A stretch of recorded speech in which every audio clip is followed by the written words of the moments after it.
Selamat datang kepada Ibu Dr. Fauzia Gustarina Cempaka Timur selaku pembicara kita hari ini dan Bapak Muhammad Yusra selaku pembina ASIS, kemudian Bapak Agung Imam Julhatta SIP M.Han selaku moderator kita hari ini.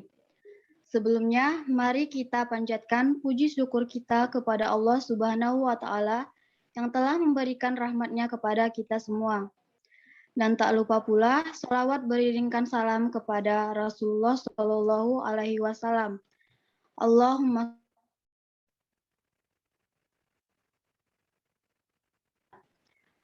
Baiklah, terima kasih atas kesempatan dan kehadiran Bapak, Ibu, dan teman-teman semua.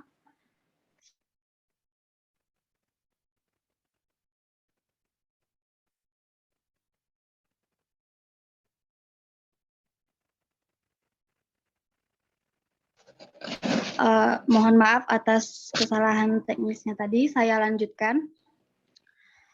Seperti yang telah kita nantikan, webinar kali ini kita akan membahas isu Taliban di Afghanistan yang sangat viral menjadi fokus oleh hampir seluruh masyarakat global saat ini. Sebelum memulai webinar kita, berikut susunan acara kita.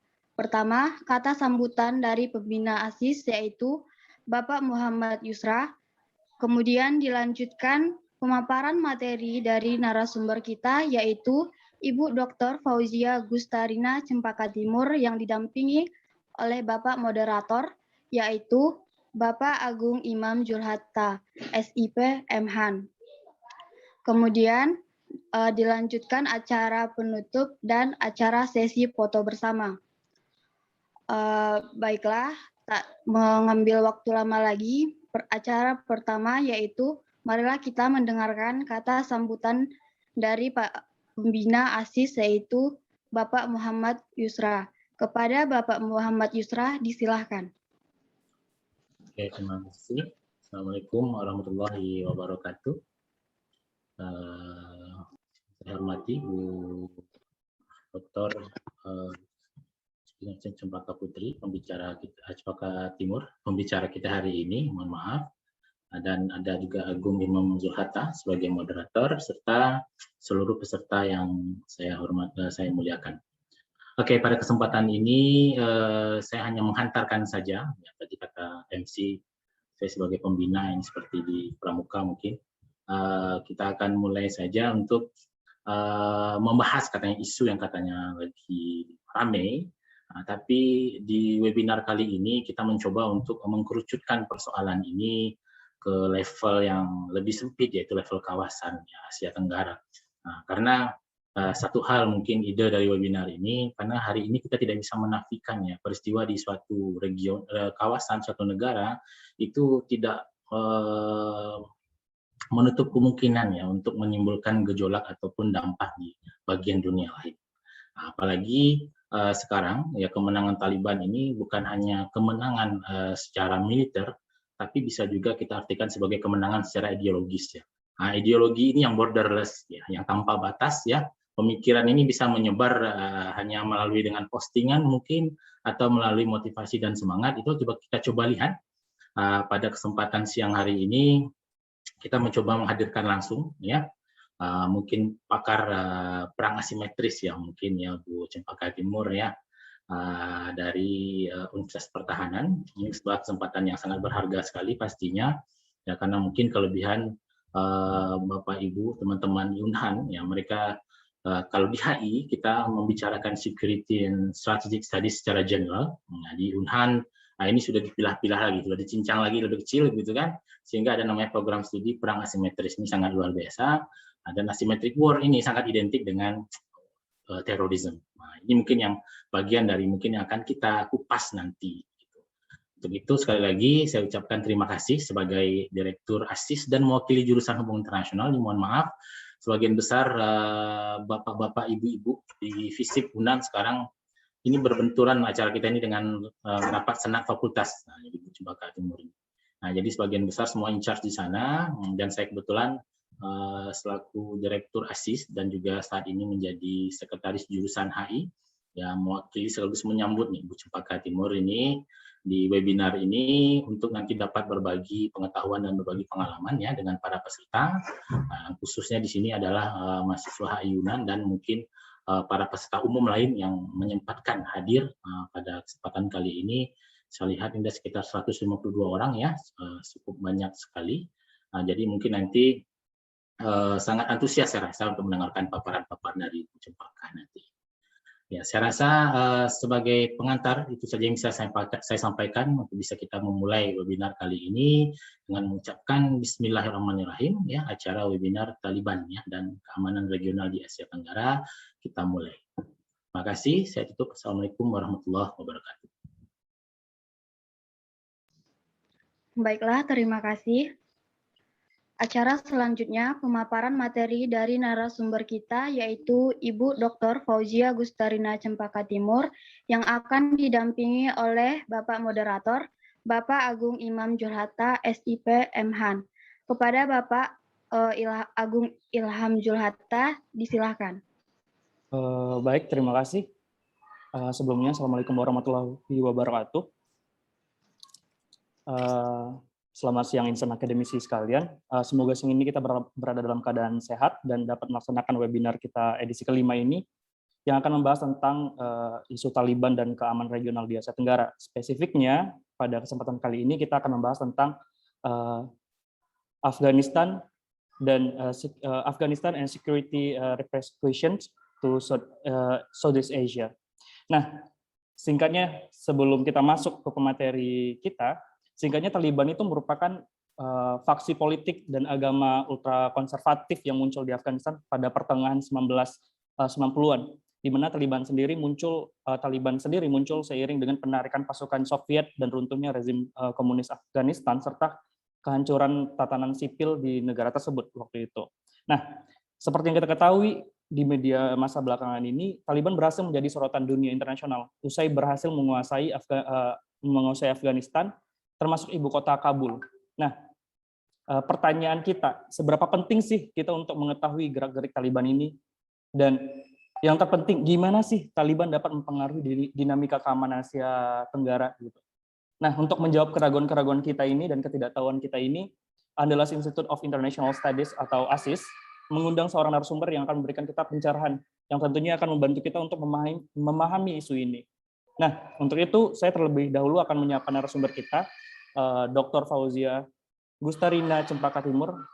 Halo Mbak. Selamat siang, Assalamualaikum warahmatullahi wabarakatuh. Halo, sehat Mbak? Bang Imam, sehat. Oke. Nah, senang sekali.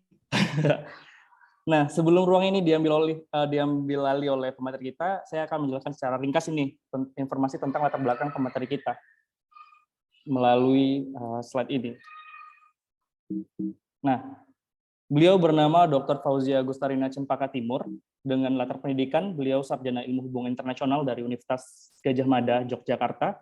Dan beliau juga melanjutkan studi Magister Sains Pertahanan di Universitas Pertahanan Bogor, dan melanjutkan studi beliau di Doktor Ilmu Hubungan Internasional Universitas Padjadjaran Bandung.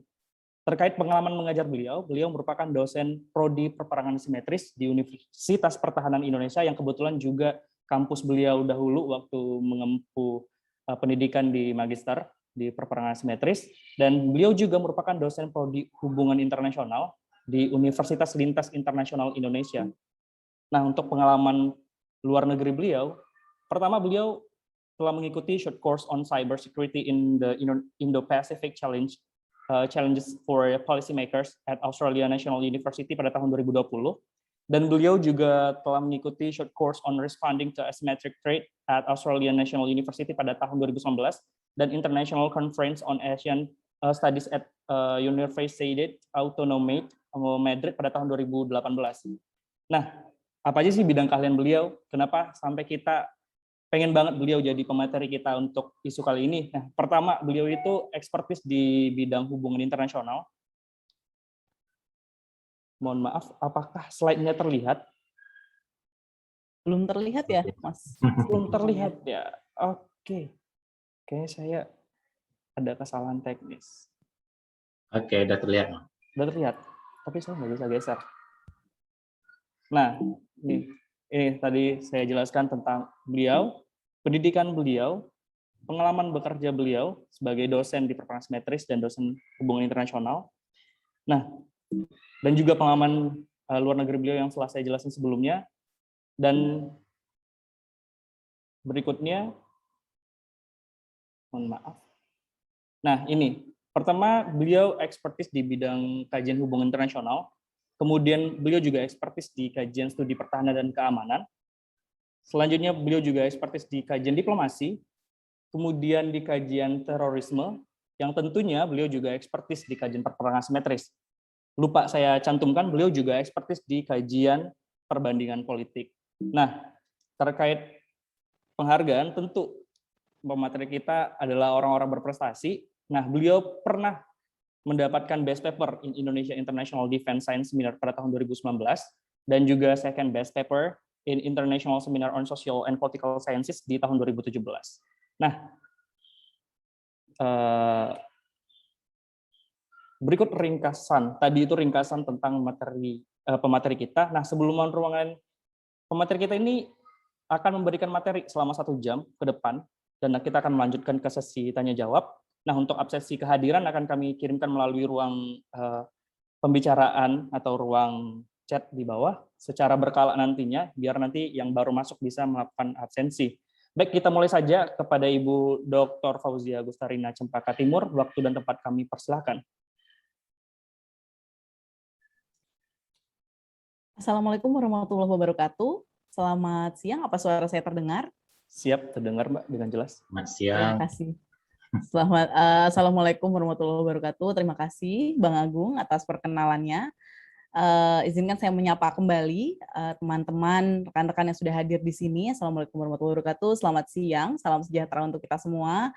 Yang terhormat, saya ingin menyapa Bang Muhammad Yusra sebagai Direktur Andalas Institute of International Studies, jurusan Hubungan Internasional Universitas Andalas, serta mungkin kalau ada Bapak Ibu dosen yang telah hadir, meskipun tadi disampaikan oleh Bang Yusra, tadi katanya sedang ada acara lain, tidak apa, terima kasih sudah mengundang saya. Dan yang saya hormati juga seluruh panitia ASIS yang telah mengundang.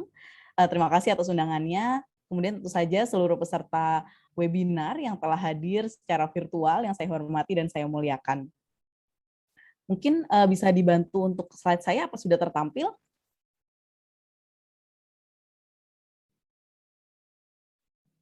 Terima kasih Mas Agung, mungkin masih loading ya. Terima kasih. Meskipun teman-teman dari ASIS sudah pada saat mengontak saya menanyakan bahwa kesediaan saya untuk membicarakan tentang Taliban dan keamanan regional, saya menanyakan apakah ada topik spesifik dan diserahkan kepada saya. Nah, untuk hari ini saya akan membawa sebuah topik yang berjudul Afghanistan and Security Repercussion to Southeast Asia. Jadi slide saya ini akan berbahasa Inggris, namun dalam pemaparan saya akan menyampaikan dalam bahasa Indonesia. Dapat next? Baik, ini sedikit disclaimer bahwa beberapa pandangan yang mungkin saya sampaikan itu menggambarkan pemahaman saya sendiri terkait hal ini. Terima kasih. Bisa next? Jadi ini 3 hal yang saya dapatkan ketika saya mendapatkan TOR dari teman-teman ASIS gitu ya.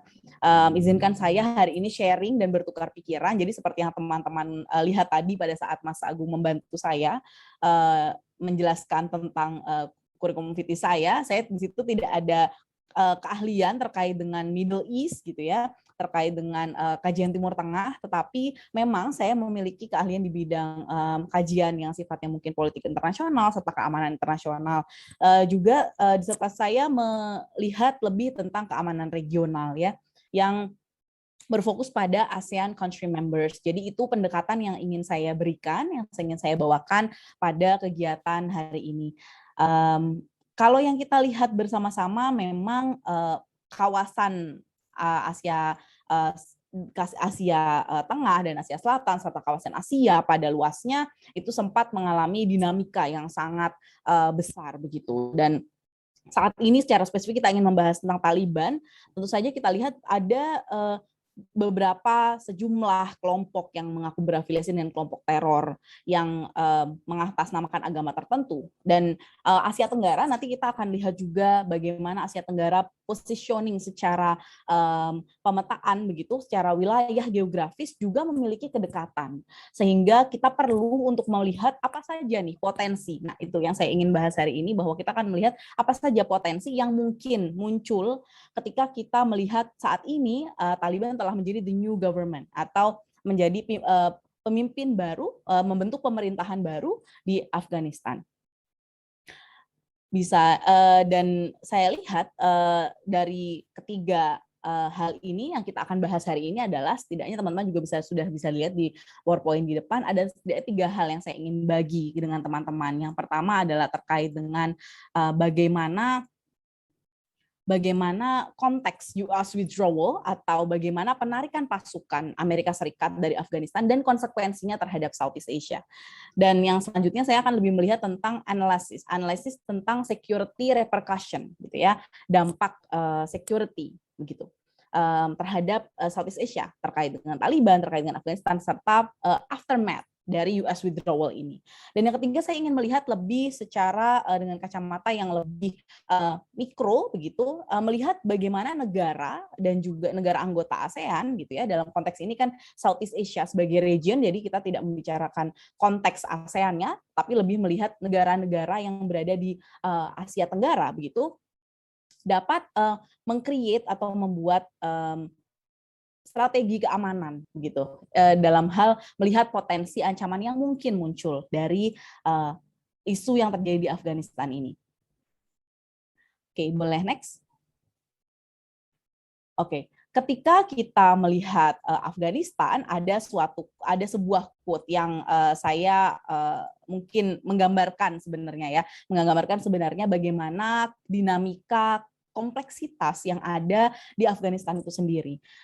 Yang pertama adalah ini adalah Mohsen Makhmalbaf, adalah salah seorang sebenarnya orang keturunan Iran gitu ya, yang melihat bahwa sebenarnya Afghanistan ini memang sangat kompleks dan memang mempunyai budaya yang sangat kompleks gitu ya, sehingga part of the reason it has remained unknown is because of this complexity gitu ya. Jadi, dan apalagi ketika teman-teman mungkin tadi di awal sudah dijelaskan oleh pengantar sedikit oleh Mas Agung bahwa kompleksitas yang terjadi di Afghanistan ini posing a security threat atau menciptakan ancaman keamanan di Asia Tenggara. Nah, itu yang akan kita bahas.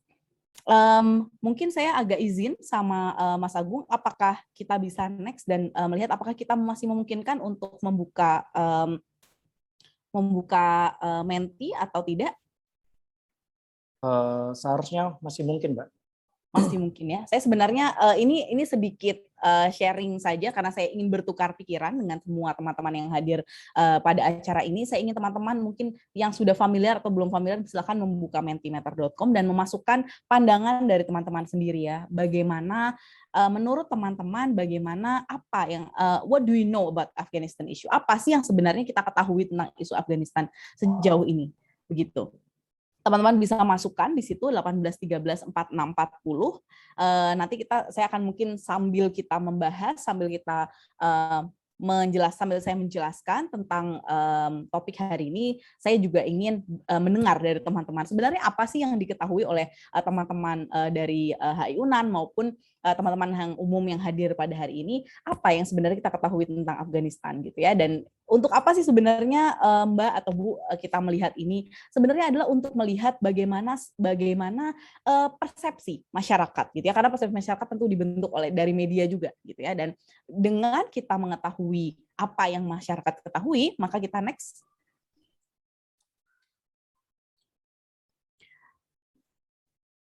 Ya.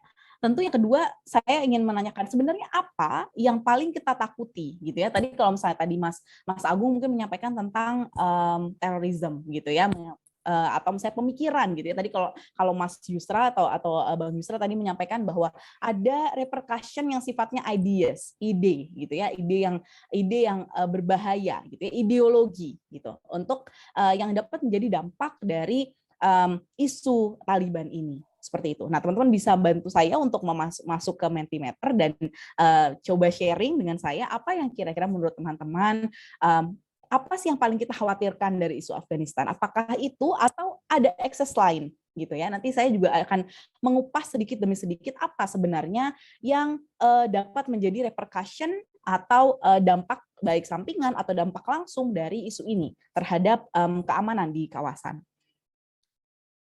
Oke, boleh next, Mas. Siap.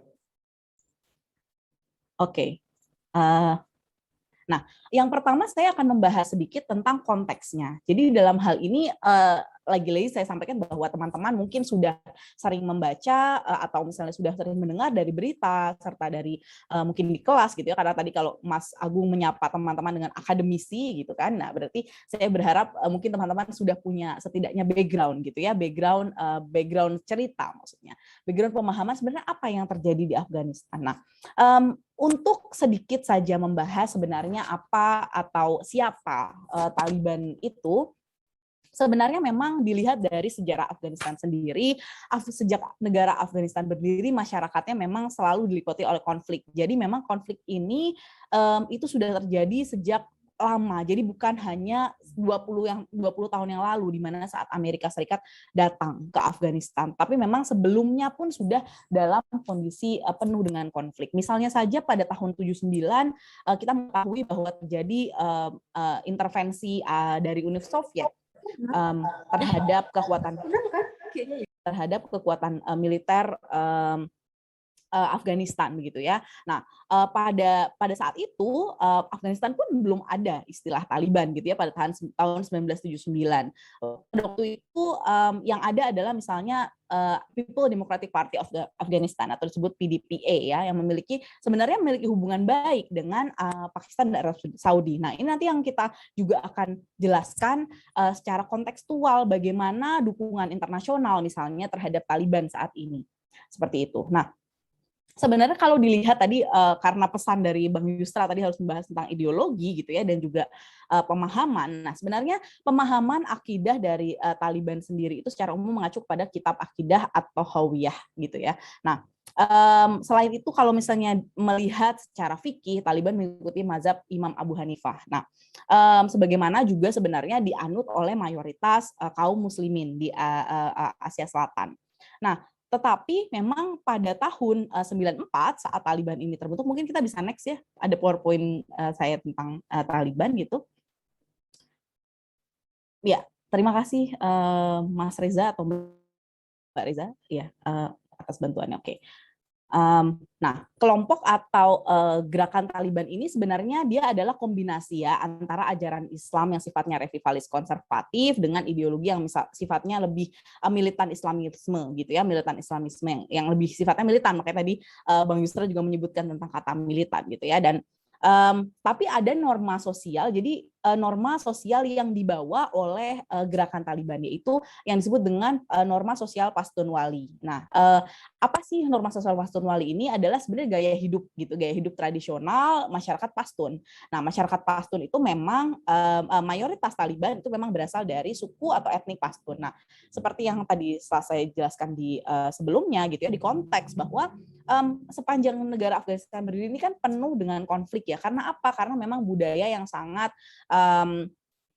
kaya gitu ya, budaya yang sangat kaya dan sangat heterogen begitu. Nah, tapi memang kalau mayoritas Taliban itu memang berasal dari suku atau etnik Pashtun. Nah, Taliban sendiri itu dibentuk pada tahun 94 oleh Mullah Umar. Nah, sebenarnya kenapa namanya Taliban adalah karena bahasa Arabnya Tolib gitu. Tolib itu murid gitu ya, murid. Nah, Taliban ini memang berasal dari orang-orang yang berasal dari madrasah begitu ya, sehingga makanya disebut Taliban begitu.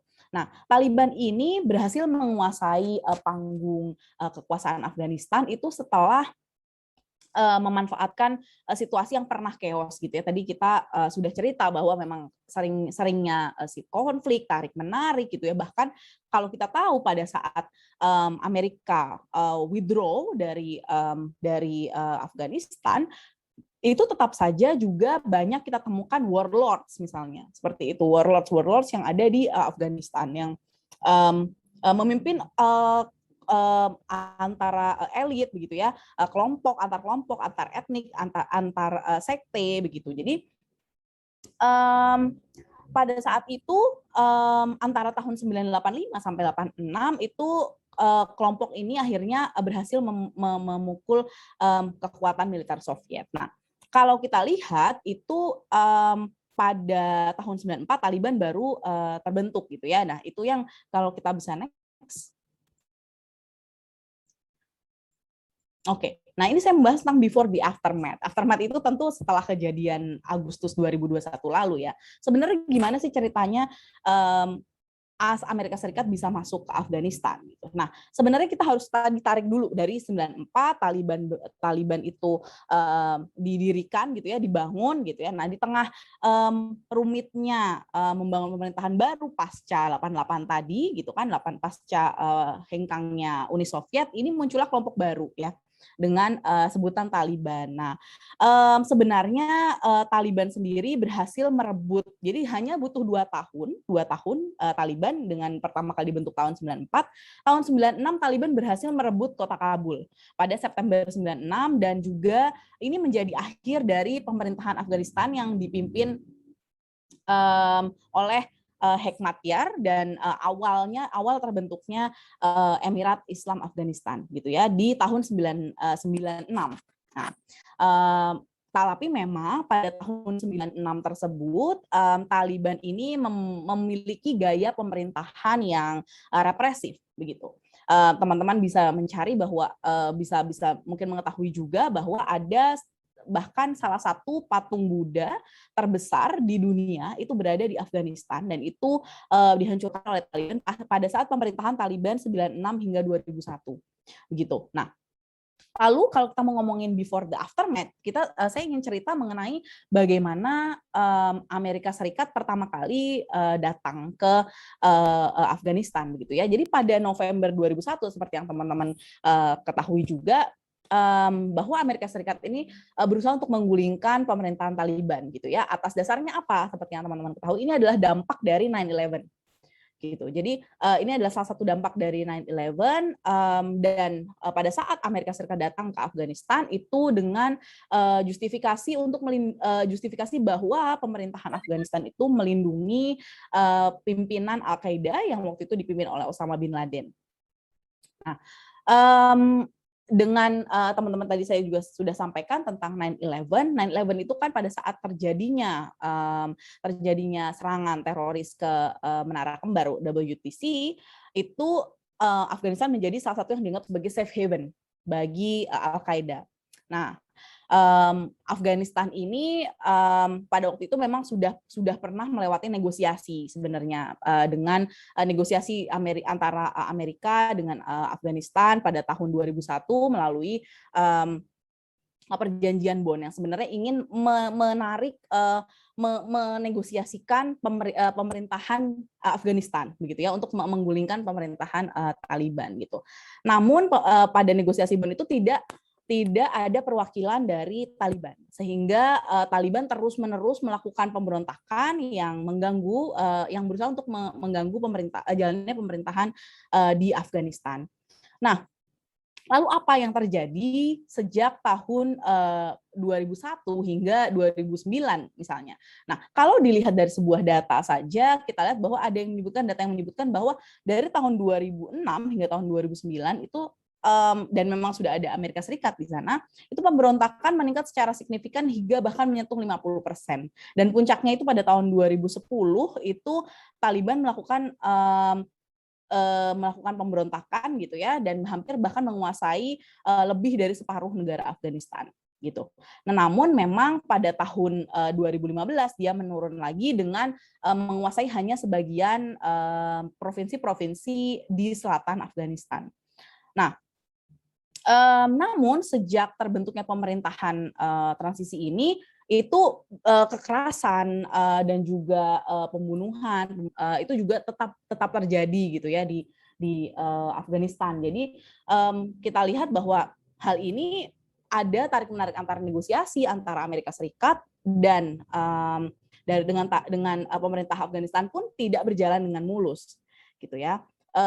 bahkan kita lihat pada tanggal 7 Desember 2018 itu PBB menyampaikan data bahwa tingkat kekerasan di Afghanistan itu masih sangat tinggi gitu ya. Bahkan pada data yang disampaikan pada tahun 2018 itu hampir 3.000 orang terbunuh dan 5.000 orang luka-luka gitu ya. Karena konflik yang terus-menerus berjalan pada tahun setidaknya tanggal 1 Januari hingga September 2018 gitu. Nah, namun kenapa saya memilih tadi 2018? Karena itu menjadi puncak ketika ada proses negosiasi yang ingin dilakukan oleh Amerika Serikat terhadap Afghanistan, Taliban maksud saya.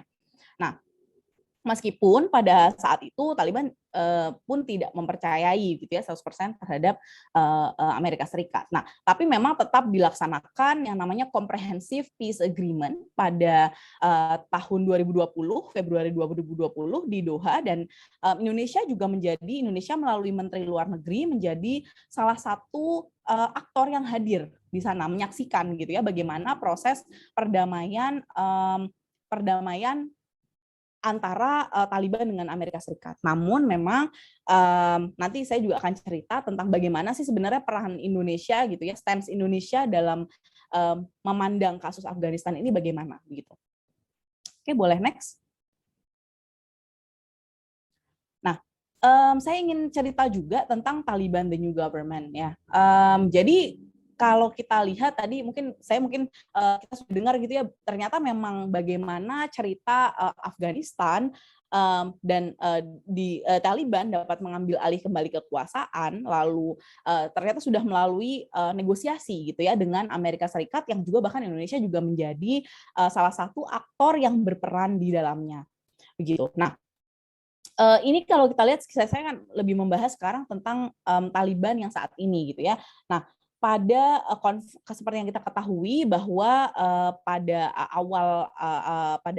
pertengahan Agustus itu Kabul itu ibu kota dari Afghanistan itu acquire atau dikuasai secara penuh gitu ya, hampir seluruhnya, tidak secara penuh mungkin, tapi memang sebagian besar itu sudah dikuasai oleh Taliban begitu. Nah, pada konferensi pers ini, kalau teman-teman lihat di gambar ini, adalah merupakan konferensi pers pertamanya jubir Taliban, dan pada saat itu jubirnya menyampaikan bahwa meskipun secara ideologi dan keyakinan itu Taliban itu tidak berubah, meski begitu klaim Taliban adalah adanya perbedaan dalam menjalankan kekuasaan gitu ya. Nah, mereka menyampaikan bahwa akan ada perubahan dari bagaimana pemimpin Taliban yang sebelumnya mungkin kita dengar di 96 itu sifatnya represif begitu ya. Nah, itu akan a whole lot different atau sangat berbeda gitu ya. Meskipun secara ideologis dan keyakinan itu tetap sama, tidak berubah, namun ada perbedaan kebijakan yang akan diterapkan oleh Taliban gitu. Nah, misalnya pandangan atau misalnya penyampaian bahwa pada tahun 96 dengan 2021 ini keadaan Afghanistan sudah berubah gitu ya, karena pada tahun 96 ini banyak diduduki faksi-faksi yang memiliki akses terhadap senjata pasca perang melawan Uni Soviet, sehingga penduduk pun banyak yang memegang senjata, sehingga menurut yang disampaikan oleh jubir Taliban saat itu, yaitu Suhail Shaheen, bahwa apa yang dilakukan oleh Taliban waktu itu adalah untuk mengamankan negara, dengan konteks waktu itu banyak warga sipil yang memiliki senjata. Sedangkan pada saat ini 2021 kondisinya berbeda begitu ya. Jadi akses terhadap senjata itu sudah minim begitu. Jadi sudah tidak perlu Taliban melakukan penaklukan gitu pada faksi-faksi yang berbeda gitu. Nah, menurut dalam konferensi pers pertama itu pula disampaikan bahwa Taliban ini sudah secara mayoritas menguasai Afghanistan ya, sehingga tidak perlu lagi melakukan tindakan-tindakan represif. Menurut jubir Taliban itu. Meskipun Taliban memang dirasakan atau misalnya mengakui bahwa memang aktif memperluas wilayahnya dan juga mengontrol wilayah tersebut gitu. Namun mereka menyampaikan bahwa pasca ditariknya Amerika Serikat, mereka meminimalisasi penggunaan senjata saat merebut kekuasaan di wilayah yang belum dikuasai oleh Taliban. Nah, lalu apalagi nih Bu yang terkait dengan new government atau pimpinan baru, ya, pimpinan atau sekelompok set government set gitu ya. Apa sih yang sekarang sudah dilakukan oleh Taliban? Jadi yang sekarang telah dilakukan oleh Taliban pasca ditariknya pasukan Amerika Serikat adalah mereka setidaknya sudah menyampaikan bahwa mereka sudah memiliki 34 posisi yang sudah terisi oleh posisi menteri begitu ya, seperti misalnya contoh yang sudah diisi adalah contohnya misalnya head of state itu sudah, atau yang diisi oleh grup pimpinan kelompoknya, lalu ada prime minister as the head of the government, juga mereka mempunyai 2 kedeputian, lalu ada kementerian dalam negeri, mereka juga sudah memenuhi kementerian luar negerinya, kementerian pertahanan dan juga keuangan. Jadi mereka sudah berusaha untuk memasang-masangkan atau menempatkan personil gitu ya ke posisi-posisi tersebut. Nah, dari kalau tadi kita hubungkan nih dengan klaim yang disampaikan atau konferensi pers pertama yang dilakukan oleh pemerintahan Taliban gitu ya, mereka juga berjanji akan menciptakan pemerintahan yang inklusif gitu ya. Inklusif itu apa sih? Inklusif itu ya, inklusif mereka melibatkan banyak pihak. Jadi meskipun Taliban itu mayoritas, Taliban ini menguasai Afghanistan, tapi mereka ingin membangun pemerintahan yang inklusif begitu. Nah, hal ini disampaikan waktu kapan? Pada waktu Taliban ini melakukan negosiasi atau mendatangi UN begitu ya. Jadi salah satunya disampaikan bahwa kementerian serta seluruh set dari government atau kelompok yang ada di dalam pemerintahan itu akan melibatkan banyak orang gitu ya, melibatkan inklusif ini tidak melibatkan suku yang lain, tapi juga melibatkan mungkin perlindungan terhadap wanita, terhadap anak-anak gitu ya. Jadi memenuhi dan yang disyaratkan oleh UN adalah pemenuhan 3 hal. Yang pertama adalah gender inclusivity, dan yang kedua ethnic inclusivity, juga yang ketiga adalah inclusivity of thoughts gitu ya. Jadi apa sih kalau gender inclusivity, mungkin kita sudah dengar ya isu-isu bahwa bukan isu mungkin ya, beberapa fakta gitu, dan juga berita-berita serta opini gitu ya dari masyarakat Afghanistan, terutama dari yang wanita gitu ya, yang merasa khawatir bagaimana haknya dapat dipenuhi oleh pemerintah Taliban. Yang kedua adalah ethnic exclusivity. Seperti yang tadi saya sampaikan di fase awal bahwa yang paling banyak etniknya di kelompok Taliban adalah suku Pashtun atau etnik Pashtun, sehingga ada kekhawatiran bahwa etnik-etnik lain tidak akan terwadahi gitu.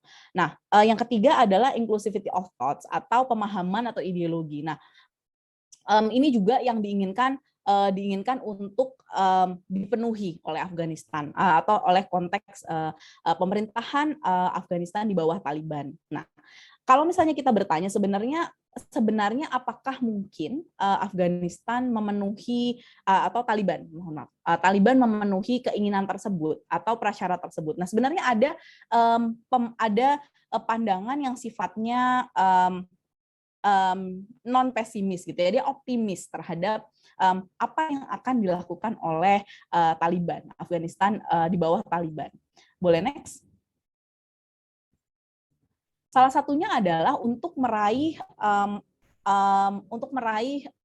acknowledgement ya, atau recognition secara internasional. Seperti yang kita tahu saat ini mungkin sudah sekitar 1 bulan gitu ya, sudah hampir 1 bulan dari saat Taliban ini menguasai Kabul dan bahkan sekarang tadi saya cerita mereka sudah punya setidaknya 34 posisi di kementerian, di kepemimpinan di Afghanistan, dan Taliban pun melihat mereka bahwa mereka adalah country's rightful leaders atau pemimpin yang sah gitu ya terhadap pemerintahan Afghanistan, terutama saat kita tahu bahwa mantan kepala negaranya Afghanistan itu juga melarikan diri ke luar negeri gitu ya. Jadi itu menjadi tanda bagi mereka bahwa ini adalah rightful, mereka adalah rightful atau berhak gitu ya atas kekuasaan yang mereka miliki saat ini.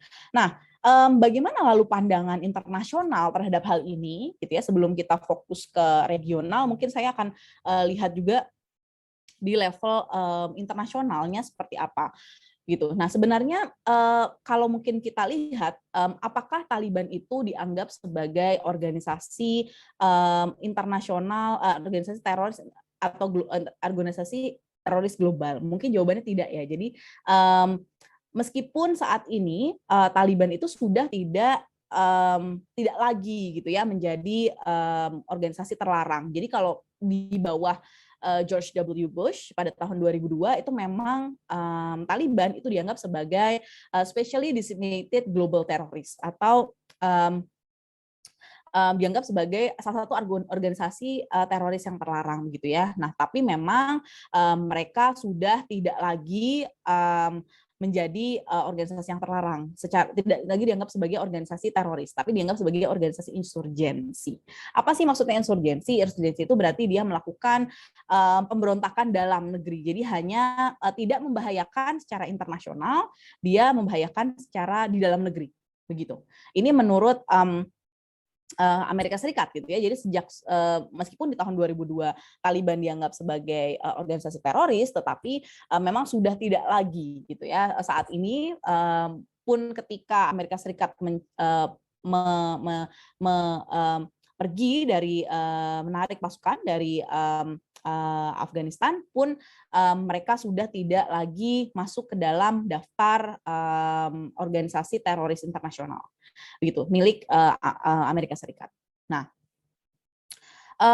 seperti yang tadi saya sampaikan, akhirnya dengan ini keinginan Taliban Afghanistan di bawah Taliban saat ini adalah untuk melakukan outreach, melakukan kerjasama, melakukan mereka juga meminta untuk UN untuk membantu agar sanksi internasional serta berbagai jenis sanksi yang sifatnya ekonomi ataupun non ekonomi itu dicabut begitu ya. Nah, serta kalau kita tahu juga ada beberapa aset-aset Afghanistan yang mungkin berada di luar negeri atau disimpan di luar negeri itu yang sifatnya dibekukan saat ini dan itu diminta oleh Taliban untuk agar tidak dibekukan kembali, jadi dicairkan begitu ya, jadi dapat digunakan. Meskipun memang kalau kita lihat kan kalau tadi kita kembalikan kepada sejarah gitu ya, pada tahun 96 itu Taliban itu sudah menguasai Afghanistan juga begitu. Dan ini kalau misalnya kita lihat tahun 2021 ini bukanlah kali pertama bagi bagi Taliban untuk menguasai Afghanistan begitu. Jadi memang apa yang terjadi tahun 96 dengan 2021 itu tidak terlalu berbeda.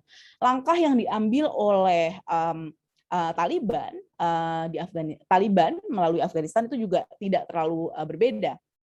Sama mereka berusaha untuk mencari simpati internasional begitu ya, berusaha meyakinkan internasional bahwa Taliban yang saat ini itu sudah berbeda begitu ya.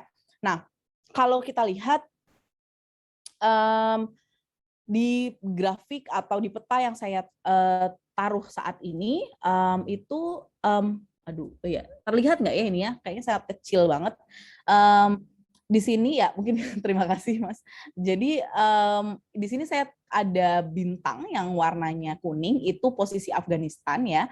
Mohon maaf kalau tidak terlalu tepat karena memang dia sangat besar gitu ya bintangnya, karena kalau lebih kecil lagi makin nggak kelihatan.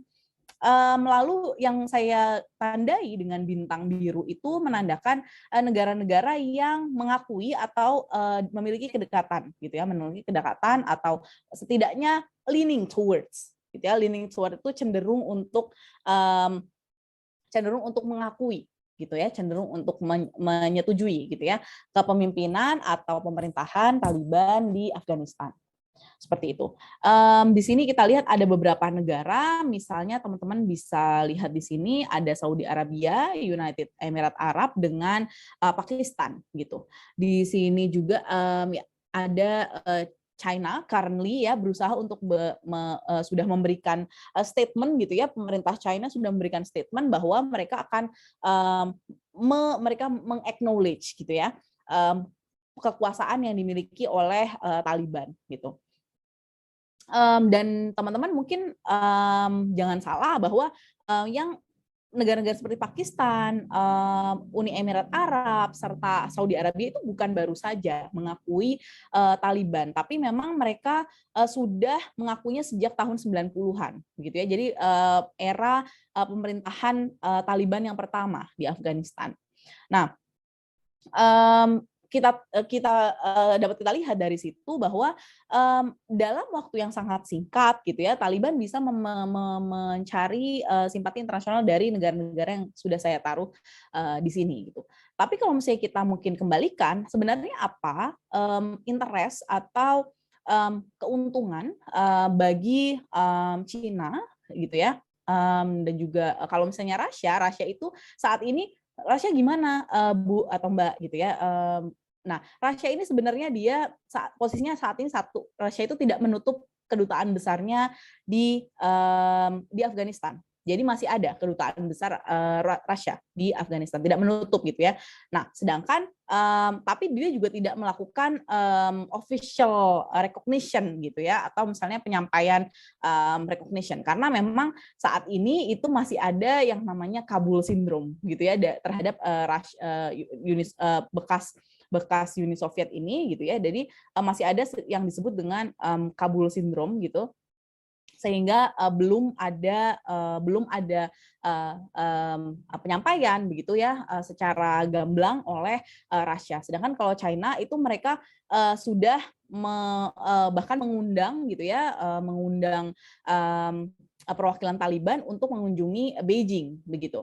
Nah, apa sih sebenarnya kalau misalnya kita lihat secara analisis gitu ya, apa sih sebenarnya yang menjadi motivasi dari China untuk meng-acknowledge gitu ya pemerintahan Taliban? Sebenarnya ada setidaknya dua hal yang bisa kita analisis dari China ini gitu ya, dari sikap China ini. Yang pertama adalah tentu China sangat khawatir gitu ya, karena China memiliki berbatasan secara langsung dengan Afghanistan gitu. Nah, dan ada kekhawatiran dari China bahwa jika tidak melakukan acknowledgement, maka bisa jadi negara China gitu nanti yang posisinya memiliki isu terkait dengan Xinjiang misalnya, itu bisa terpengaruh juga gitu, sehingga mungkin saja ekstremisme meningkat di China begitu ya, seperti yang dilakukan oleh Afghanistan pada tahun 90-an ya, yaitu dia melewati ekstremismenya itu melewati batas wilayah. Tadi disampaikan oleh Bang Yusra gitu ya, bahwa melewati batas wilayah gitu ya, borderless ideas, ideologi, serta ekstremisme yang dilakukan meskipun ada di Afghanistan gitu ya, tapi itu crossing border gitu. Nah, ini yang tidak diinginkan oleh China. Yang kedua tentu saja terkait dengan potential economic benefits atau tentang keuntungan ekonomi ya, potensi yang muncul ya. Seperti yang kita tahu, banyak sekali sumber daya yang sifatnya mining gitu ya di Afghanistan. Serta kalau China tentu kita lihat dengan kondisi Afghanistan yang ditinggalkan pasca perang, tentu banyak potensi infrastruktur ya yang bisa dibangun oleh China gitu ya, jika terjadi kerjasama antara China dan juga Afghanistan yang dipimpin oleh Taliban saat ini. Nah, lalu apa nih keuntungan bagi Afghanistan sendiri gitu ya dengan dia bekerja sama dengan China? Yang pertama yang jelas adalah bagaimana posisi China saat ini di hadapan negara-negara Barat gitu ya. Kalau kita tahu tadi bagaimana negara-negara Barat sebenarnya agak reluctant atau ragu-ragu bahkan untuk menurunkan humanitarian aid ke Afghanistan, karena yang kita tahu saat ini misalnya Afghanistan itu banyak sekali kelaparan, even pasca ditinggalkan oleh Amerika Serikat pun banyak kelaparan begitu ya, dan kebutuhan poverty, kemiskinan pun sangat meningkat begitu. Nah, sehingga ada kebutuhan untuk aid atau bantuan internasional gitu ya. Nah, dengan memiliki kerjasama dengan China diharapkan maka China atau misalnya dari negara-negara lain itu mau gitu ya membantu Afghanistan melalui aid, dan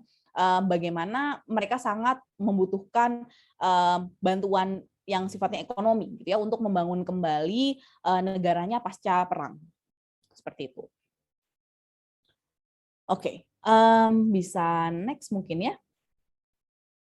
Oke, nah ini kalau teman-teman mungkin mau lihat, ini gambar yang cukup menarik gitu ya. Ini sangat mungkin kalau teman-teman yang belum waktu itu belum terlalu sadar gitu ya, belum terlalu sadar ada Taliban menguasai Afghanistan, tapi kalau misalnya kita melihat gambar ini gitu ya, di mana mungkin di sosial media atau di berita, kanal berita gitu, mungkin ini akan langsung menjadi wake up call gitu ya, karena ini sangat sangat monumental. Nah, kalau teman-teman tahu, ini adalah ini adalah sebuah recreate gitu ya, yang gambar yang di-recreate oleh tentara Taliban gitu untuk menggambarkan mengaksikan kembali gitu ya aksi kalau teman-teman pernah dengar adalah Iwo Jima. Jadi ini adalah patung Iwo Jima atau kejadian Iwo Jima itu sangat monumental bagi Amerika Serikat ya, karena kita tahu bahwa pada saat itu kejadiannya adalah tentang Jepang, yang terkait dengan Jepang dan Amerika Serikat pada Perang Dunia II. Dan pada waktu ini di-enact gitu ya, direka ulang gitu ya oleh tentara Taliban gitu ya, untuk menunjukkan bahwa, dan ini sangat viral gitu ya di media sosial maupun di kanal berita, untuk menunjukkan bahwa ini dianggap sebagai cemooh gitu ya terhadap apa yang dilakukan Amerika Serikat selama 2 dekade atau 20 tahun begitu di Afghanistan. Nah, lalu kalau misalnya sebelum kita membahas lebih lanjut tentang region, apa sih sebenarnya dampak dari penarikan pasukan Amerika Serikat terhadap Asia Tenggara? Pertama, memang jadi menimbulkan adanya pandangan pesimis terhadap pemerintahan Biden gitu ya, tidak hanya di dalam negeri tapi juga di luar negeri, terutama di Asia Tenggara gitu ya. Bagaimana Biden yang berusaha untuk menunjukkan bahwa America is back gitu ya, karena kita tahu ya pada saat pemimpinan Trump, Amerika banyak sekali mundur dari negosiasi-negosiasi internasional begitu ya, security alliance gitu ya. Nah, aliansi kerjasama multilateral, tapi dengan ditariknya pasukan Amerika ini, ada pandangan bahwa yang mungkin melihat secara pesimis, wah nih bagaimana America is back kalau misalnya memang Washington aja atau Amerika Serikat aja menarik pasukannya dari Afghanistan gitu ya. Nah, yang kedua adalah banyak yang berpikir bahwa saat ini menunjukkan bahwa Amerika Serikat saat ini memprioritaskan interestnya dia atau kepentingannya dia, gitu ya, sehingga dan tidak mempertimbangkan partner gitu ya, atau rekan atau alians sekutu atau partner gitu yang ada di wilayah tersebut gitu ya. Nah, negara-negara, terutama juga negara-negara yang ketiga adalah dengan ditariknya pasukan dari Afghanistan ini menunjukkan bahwa meng-create atau menciptakan kekhawatiran baru bahwa Amerika Serikat akan mengutamakan perangnya dengan perang dalam tanda kutip ya, jadi perang dagangnya atau strategic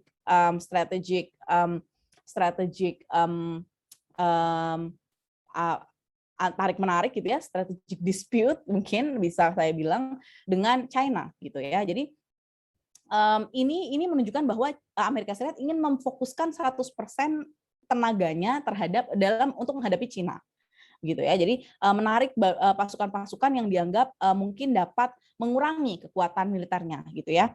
Seperti itu. Nah, ini ada pandangan-pandangan ini gitu, sehingga US influence, pengaruh Amerika Serikat di Southeast Asia, di Asia Tenggara maupun beyond itu berarti di sekitar Asia, itu juga tentu saja jadi lebih pesimis gitu ya, di orang-orang lebih pesimis dengan perubahan yang dibawa oleh Biden begitu. Oke, next. Oke. Nah, kalau kita selanjutnya kita akan masuk ke analisis ya. Kita sudah mulai akan semakin masuk ke analisis terkait dengan bagaimana repercussion aspek keamanan yang ditimbulkan oleh Taliban gitu ya, Taliban yang saat ini menguasai Afghanistan terhadap Southeast Asia. Isu apa aja sih yang mungkin yang dapat menjadi perhatian dan harus menjadi perhatian dan mungkin menjadi potensi ancaman pada kawasan Asia Tenggara secara umum ya. Oke, next. Oke, yang pertama tentu new wave of terrorism ya. Jadi bukan hanya terorismenya saja, tapi new wave gitu. New wave ini ketika sudah baru saja Amerika Serikat menarik pasukan dari proses penarikan pasukan Amerika Serikat dari Afghanistan itu belum lama saja dari situ, yaitu tanggal 26 Agustus. Ini yang sebelah kiri ada gambar yang menunjukkan bahwa adanya bom yang terjadi di Bandara Internasional Hamid Karzai di Kabul gitu ya. Nah, ledakan ini itu juga memakan korban ya, sekitar 13 pasukan tentara Amerika Serikat juga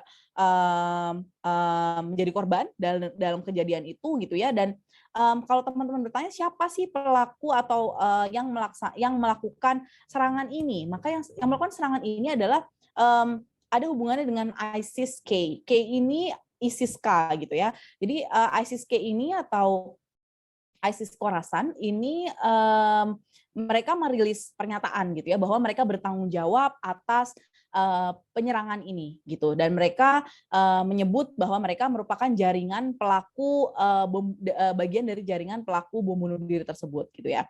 Nah, siapa sih ISIS-K ini? ISIS-K ini kenapa saya bilang new wave juga karena dia adalah sebenarnya new actor. Sebenarnya nggak new banget. Dia adalah new prominent actor, iya, tapi mereka bukan new actor banget gitu ya. Tidak bisa dianggap sama sekali baru begitu ya, tapi memang kekuatan yang baru ditimbulkan memang sangat tidak diprediksi sebelumnya gitu ya. Jadi memang ISIS-K dan Taliban sendiri itu sebenarnya bisa dibilang adalah sudah lama memang menjadi musuh gitu ya, tidak satu ide, tidak satu aliran gitu ya. Nah, terus mereka juga sudah terlibat dalam konflik yang sangat panjang, dan pemimpin jaringannya pun menyampaikan bahwa pemimpin jaringan Haqqani bahkan saat ini bertanggung jawab atas keamanan di Kabul. Nah, inilah yang menunjukkan bahwa sejumlah militan ISIS-K dan Al-Qaeda itu dilaporkan dibebaskan oleh Taliban. Nah, pada tanggal 15 Agustus gitu kan, bersama dengan semua tahanan lain di sana. Nah, ini juga yang mendorong munculnya gerakan atau aksi-aksi terorisme baru gitu ya, oleh organisasi yang mungkin sebelumnya juga ada clash dengan Taliban gitu ya. Nah, kalau kita lihat yang sebelah kanan ini baru saja terjadi di tanggal 30 Agustus. Maaf. 30 Agustus ini Amerika Serikat ini untuk membalas gitu ya, atau misalnya untuk mengidentifikasi mengidentifikasi pelaku pemboman tersebut, itu Amerika menjatuhkan bom di di Kabul begitu ya, drone bom. Jadi drone bom yang juga memakan korban gitu, belasan orang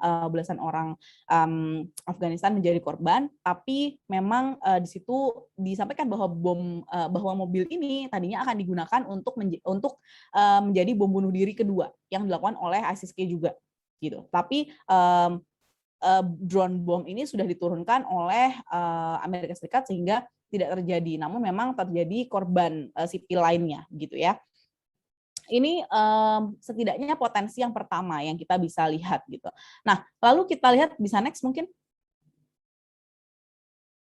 Oke, nah ini kita lihat tadi saya sampaikan juga ya, lalu kenapa kita harus khawatir gitu ya dengan kemenangan Taliban di Afghanistan begitu.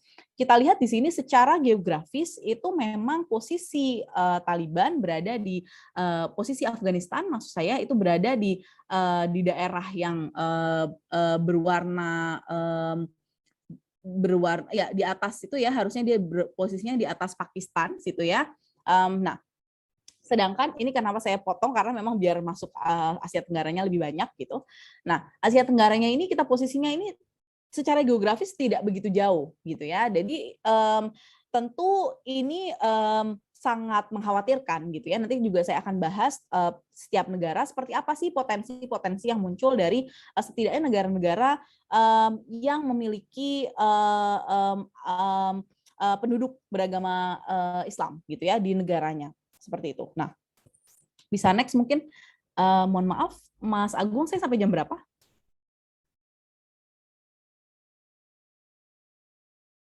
Oke, saya mungkin lanjut dulu ya, nanti baru mungkin Mas Agung bisa bantu saya. Nah, yang selanjutnya adalah terkait selain dengan terorisme, yang kedua adalah narkoterorisme. Narkoterorisme itu apa sih? Narkoterorisme itu tidak hanya terkait dengan terorisme, tapi melalui narkotika gitu ya. Nah, seperti yang teman-teman mungkin pernah baca atau pernah ketahui sebelumnya, Afghanistan itu merupakan salah satu penghasil opium terbesar di dunia gitu ya.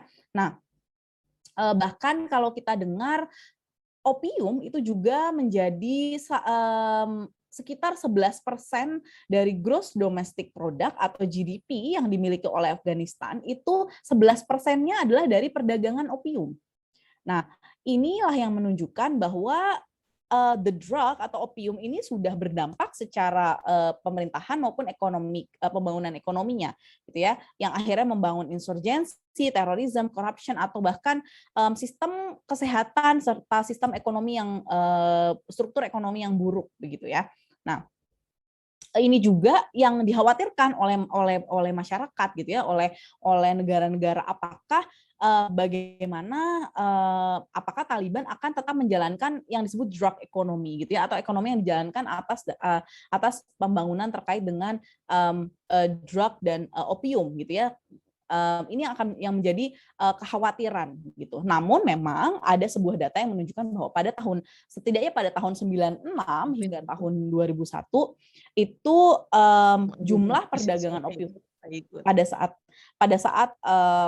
saat Taliban itu menguasai Afghanistan pada tahun 96 hingga 2001 itu ada penurunan penjualan opium gitu ya. Namun masih ada kekhawatiran gitu ya, apakah di tahun 2021 ini karena kesulitan mencari alternatif ekonomi gitu ya, terutama tadi kita tahu bahwa ada kelaparan, ada penurunan, ada kemiskinan di sana, maka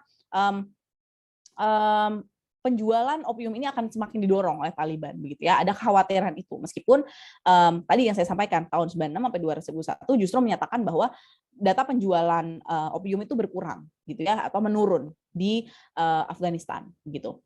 Nah, tapi memang saat ini lagi-lagi sebagai usaha untuk mendapatkan atensi internasional serta acknowledgement dari negara-negara internasional, Taliban menyampaikan bahwa mereka menjanjikan ban gitu ya, atau pelarangan penjualan heroin gitu ya, untuk agar dapat mendapatkan international support atau dukungan internasional pada pemerintahannya, seperti itu. Oke, mungkin bisa next. Oke. Nah, Selanjutnya apa sih isu yang juga menjadi perlu kita perhatikan gitu ya, isu yang menjadi potensi dari kejadian di Afghanistan dan pemerintahan Afghanistan di bawah Taliban gitu. Yang selanjutnya adalah tentang tarik-menarik kekuasaan dan kepentingan pastinya ya, seperti yang kita ketahui bersama bahwa beberapa waktu yang lalu baru ini masih sangat panas gitu ya isunya gitu, bahwa Amerika Serikat, Inggris dan juga US itu membuat fakta pertahanan baru yang disebut AUKUS.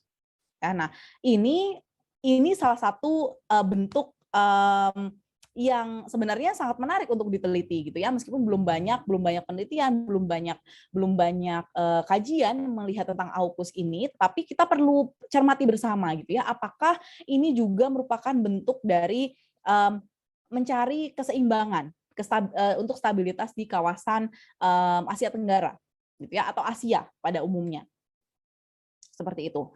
Nah, kita lihat bahwa di sini China itu meskipun dia tidak menyampaikan secara jelas, tapi China menyampaikan bahwa ini adalah bentuk yang tidak disukai gitu ya oleh China gitu ya, karena seolah-olah seperti menginginkan adanya Cold War zero sum mentality gitu ya, seperti yang dilakukan pada era Cold War. Dan kalau kita mungkin bicara sedikit di luar konteks Afghanistan, ini juga memaksa negara-negara di Asia Tenggara untuk memilih gitu ya, apakah mendukung AUKUS gitu ya atau tidak begitu. Jadi banyak sekali repercussion yang ternyata muncul dari isu Afghanistan ini, karena tadi kalau misalnya beberapa sumber juga menyatakan bahwa keinginan Amerika Serikat untuk menarik pasukan dari Afghanistan adalah karena salah satunya untuk agar lebih bisa memfokuskan kekuatan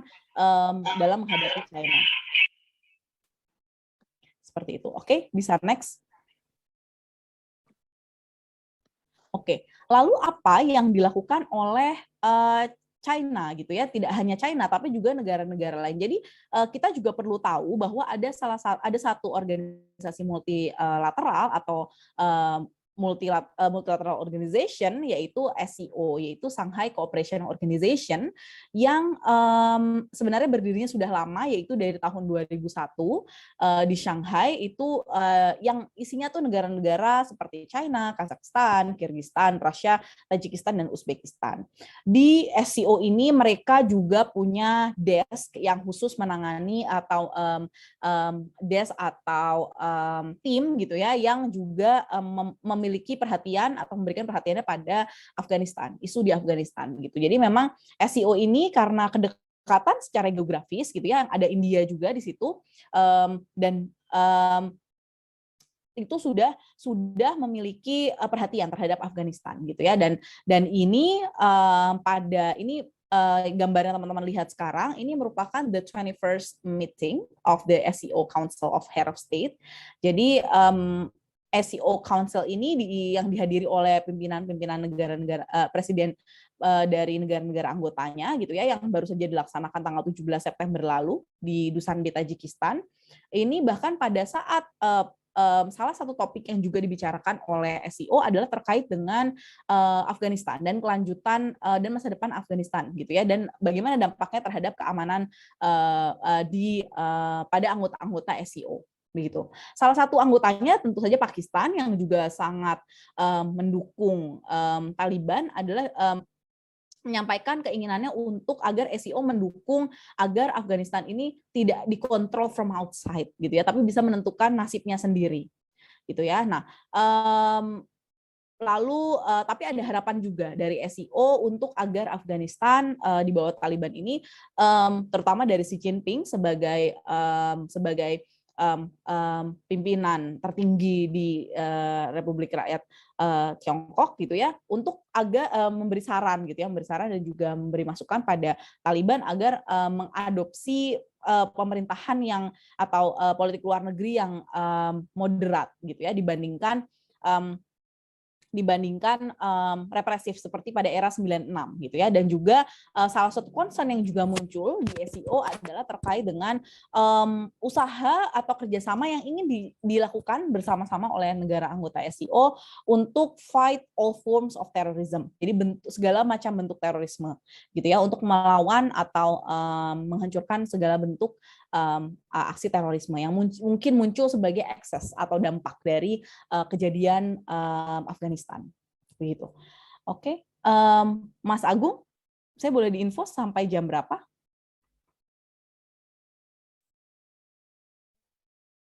Oke, belum di ini ya. Oke, selanjutnya next. Ini selanjutnya saya akan membahas tentang Masih ada 10 menit lagi, mohon maaf Mbak. Oke, terima kasih. Mohon maaf. Oke, terima kasih. 10 menit is enough ya kan. Jadi yang ketiga saya ingin ajak teman-teman untuk melihat lebih dalam nih, seperti apa sih dampak yang mungkin muncul pada negara-negara di Asia Tenggara gitu ya. Nah, yang pertama mungkin kita akan bahas dulu terkait dengan Philippines. Mungkin bisa lanjut. Jadi memang kenapa sih Bu kok ini hanya diambil beberapa negara? Jadi ini yang diambil adalah berdasarkan kerawanannya gitu ya. Berdasarkan kerawanannya ini maksudnya apa? Dilihat dari seberapa banyak aksi terorisme yang terjadi di negara tersebut gitu ya, terutama aksi terorisme yang motivasinya adalah religious extremism begitu ya. Nah, yang pertama ini adalah impact to the Philippine security. Kita lihat dari keamanan Philippines gitu ya. Kalau kita lihat di sini, Philippines itu kan adalah salah satu-satunya negara di Asia Tenggara dan Asia yang memiliki Catholic dominated religious culture gitu ya, karena dengan penduduk yang jumlahnya adalah 109 juta, sekitar 109 juta orang gitu ya. Dan di sini dia memiliki kerawanan gitu ya. Kerawanannya apa? Kalau kita lihat di peta yang sebelah kanan, kita lihat ini warna biru itu didominasi oleh penduduk yang beragama Islam, dan memang sudah dikuasai oleh Kesultanan Islam sejak abad ke-14 begitu ya. Nah, memang kalau kita lihat Filipina juga bentuknya negara kepulauan begitu, dan dia dari 109 juta itu sekitar 5 juta sampai 6 juta orang gitu ya yang menganut agama Islam. Namun kalau kita lihat kejadian yang pernah terjadi di Philippines, terutama pada saat tahun 2017, pada saat pernah terjadi bentrokan gitu ya antara aktor keamanan di Filipina dengan simpatisan ISIS gitu ya, yang sempat sangat mengagetkan gitu ya, karena di situ kita lihat bahwa memang adanya potensi, salah satu potensi yang mungkin terjadi, potensi terutama terkait dengan terorisme yang muncul di Philippines gitu ya, yang mungkin terjadi. Ini menunjukkan hal apa lagi sih Bu yang mungkin potensial bagi keamanan Philippines. Selain ini juga terkait dengan bagaimana, karena kita tahu ya tadi ya, saat ini itu kan Taliban itu dianggap sebagai organisasi insurgen gitu ya, organisasi insurgen atau organisasi separatis gitu ya. Bedanya separatis dengan insurgen adalah dia tidak mau berpisah, dia mau menggantikan, menggulingkan kekuasaannya. Jadi terminologi tentang insurgensi pun ada banyak gitu ya, tidak hanya insurgen, tidak hanya separatis. Separatis berarti ingin memisahkan diri gitu ya, dilihat dari motivasinya. Separatis artinya ingin memisahkan diri. Selanjutnya adalah kita punya rebel. Rebel itu biasanya pemberontak saja, biasanya dia tidak setuju dengan ada kebijakan yang pemerintah lakukan gitu ya. Ada juga gerilya, misalnya gerilya itu jenis strategi yang dilakukan gitu ya. Tapi semuanya bentuknya insurgen, yaitu ingin menggulingkan kekuasaan gitu ya, ingin mengganti kekuasaan gitu. Nah ini juga menjadi pertanyaan gitu, menjadi pertanyaan bagi Philippines gitu. Apakah dengan 5-6 juta orang yang berada yang merupakan bangsa Moro ini dapat mendorong keinginan untuk juga memisahkan diri dari Filipina. Nah, ini potensi lain yang mungkin muncul terkait dengan keamanan di Philippines ya. Oke. Lanjut. Oke, saya sudah sedikit lagi. Yang kedua adalah kita mau lihat dari Myanmar. Tentu teman-teman familiar ya dengan isu-isu Myanmar, terutama ketika kita melihat ada dua posisi, teman-teman mungkin bisa lihat di peta gitu ya, di peta ini bahwa ada posisi geografis yang sangat dekat. Jadi kalau misalnya negara yang paling dekat dengan negara Asia Tenggara yang paling dekat dengan Afghanistan adalah Myanmar gitu ya. Nah, kita lihat di sini bahwa etnik Rakhine dan Rohingya ini seringkali menjadi memiliki konflik gitu ya. Saat ini masih memiliki konflik gitu dengan negara dengan pemerintahan junta Myanmar saat ini gitu. Nah, kalau kita lihat posisinya yang berada di North atau dekat dengan Bangladesh, ini juga impose a threat, ya. Jadi mengandung ancaman gitu ya. Apalagi kita lihat salah satu alasan kenapa kekhawatiran yang muncul yang mungkin berbeda ya dari negara lain adalah munculnya refugee gitu ya, refugee yang flat atau yang datang dari Afghanistan. Jadi refugee ini itu juga mungkin saja masuk melalui Myanmar gitu ya, sehingga hal ini yang mungkin menjadi problem gitu ya. Terlebih salah satunya adalah the Rohingya National Army atau RNA yang sudah berdiri sejak tahun 98 itu menyatakan bahwa mereka memiliki keterikatan gitu ya, keterikatan atau memiliki hubungan dengan Al-Qaeda dan Taliban. Nah, organisasi ini, ekstremis ini itu juga klaim, mereka juga menyatakan bahwa mereka organisasi ekstremis seperti Al-Qaeda juga menyatakan mereka punya cabang gitu ya, mereka punya branch gitu, mereka punya cabang di Myanmar dengan menginginkan untuk menciptakan negara baru gitu ya, menciptakan pemerintahan baru gitu yang melindungi baik etnik Rakhine maupun Rohingya gitu ya. Jadi ini yang teman-teman juga mungkin bisa cari, itu ada, dia bahkan sudah punya perangkat bendera dan simbol sebagai simbol perlawanan seperti itu.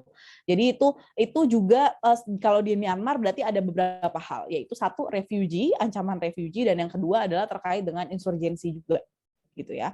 Oke, lanjut. Oke, yang ketiga ini adalah Thailand ya. Jadi Thailand security. Kalau teman-teman lihat di sini ada angka 3,5 juta gitu ya, 3,5 juta. Jadi sebenarnya memang karena jumlah masyarakat dengan afiliasi beragama Muslim itu di Thailand hanya 3,5 juta, tetapi memang dia memiliki ada beberapa etnik atau bahkan ada beberapa organisasi atau kelompok komunitas yang memiliki pandangan atau ideologi yang sifatnya lebih ekstremis gitu ya.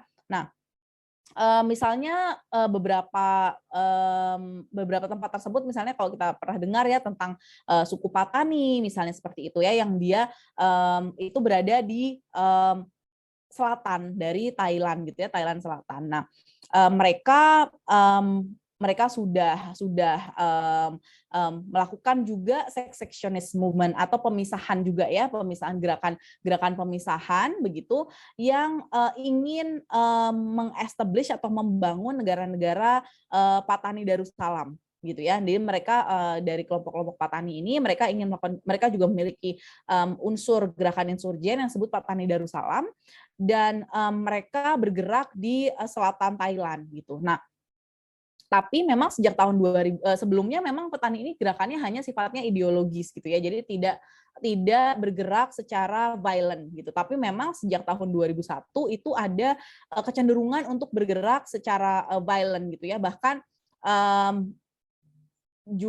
juga ada cabangnya gitu ya, yang dianggap ada hubungannya dengan Jamaah Islamiyah maupun Al-Qaeda, yang ada kaitannya dengan Al-Qaeda gitu ya. Dan saat ini konflik itu tetap masih terjadi gitu, dan ditakutkan potensi yang muncul terkait dengan setelah penarikan pasukan Amerika dari Afghanistan dan bagaimana Afghanistan dipimpin oleh Taliban saat ini adalah mungkin munculnya gelora atau ideologi-ideologi yang mungkin terbangun kembali gitu ya, terlebih yang sifatnya ekstremisme dan menggunakan violence seperti itu. Oke, next. Oke, yang selanjutnya adalah mungkin saya minta waktu sedikit ya, masih ternyata saya lewat, mohon maaf Mas Agung. Jadi yang selanjutnya adalah impact to Malaysia security ya. Jadi kalau kita lihat bagaimana sih dampak dampak yang dimiliki oleh Taliban terhadap Malaysia gitu ya. Nah, jadi kalau misalnya kita lihat salah satu partai di Malaysia, mungkin teman-teman bisa lihat di sebelah kanan, itu bahkan menyampaikan secara official atau formal ucapan selamat bagi Taliban gitu ya, untuk telah memenangkan pertempuran 20 tahun gitu ya. Dan teman-teman juga mungkin harus ingat bahwa saat ini Malaysia mengimplementasi Syariah law gitu ya, atau hukum syariah, sehingga meskipun banyak yang memandang juga begitu ya bahwa hal ini itu semakin membuat radikalisme atau ekstremisme itu menjadi safe haven di Malaysia gitu ya. Jadi kalau kita lihat di sini, salah satu organisasi atau atau partai di Malaysia atau UMNO itu sudah menyampaikan gitu ya bahwa ingin tetap menjalankan pemerintahan yang sekuler gitu ya, atau yang lebih, yang tidak terlalu syariah gitu. Tapi kalau misalnya kita lihat di sini bagaimana respon terhadap kemenangan Taliban di Afghanistan, salah satunya ditunjukkan di gambar yang sebelah kanan ini ya, yaitu penyampaian selamat gitu ya pada Taliban yang telah memenangkan perangnya gitu ya. Tetapi memang kalau tadi kita kembali ke recognition, belum ada secara official recognition dari negara Malaysia, karena Partai Islam ini juga, Partai Islam Malaysia ini juga bukan merupakan salah satu yang dominan di parlemen Malaysia begitu. Oke. Next.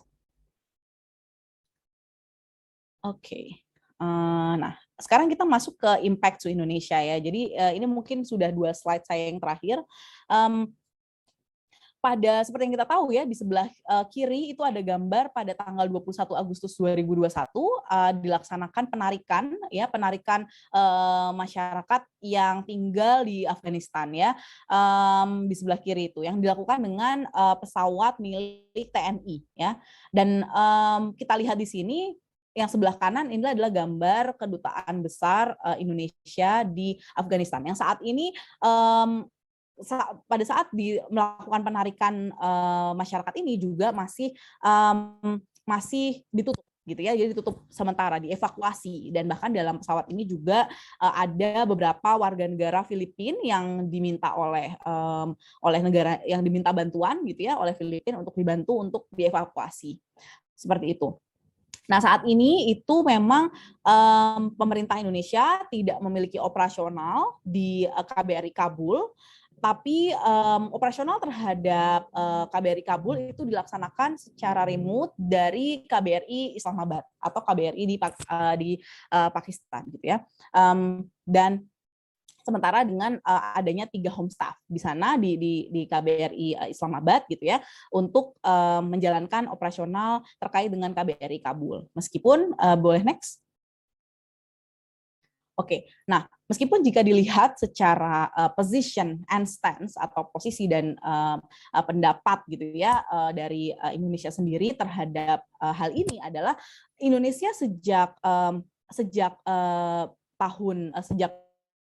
beberapa tahun yang lalu, bahkan sejak lama memiliki hubungan yang baik gitu ya dengan Afghanistan. Kalau kita lihat bahkan Taliban pun pernah diundang gitu ya ke Indonesia, dan pada tahun 2011 di laporan yang dirilis oleh RAND Corporation menyatakan bahwa Indonesia itu termasuk salah satu aktor yang penting dalam perdamaian di Afghanistan. Meskipun di situ tidak disebutkan bahwa Indonesia termasuk ring 1 begitu, tapi disampaikan bahwa Indonesia memiliki andil ya, misalnya seperti International Afghanistan Conference pada tahun 2011, Indonesia juga memiliki berpengaruh dan berperan dalam London Conference yang pernah diadakan pada tahun 2010 begitu, dan upaya-upaya lain yang dilakukan oleh Indonesia untuk mendukung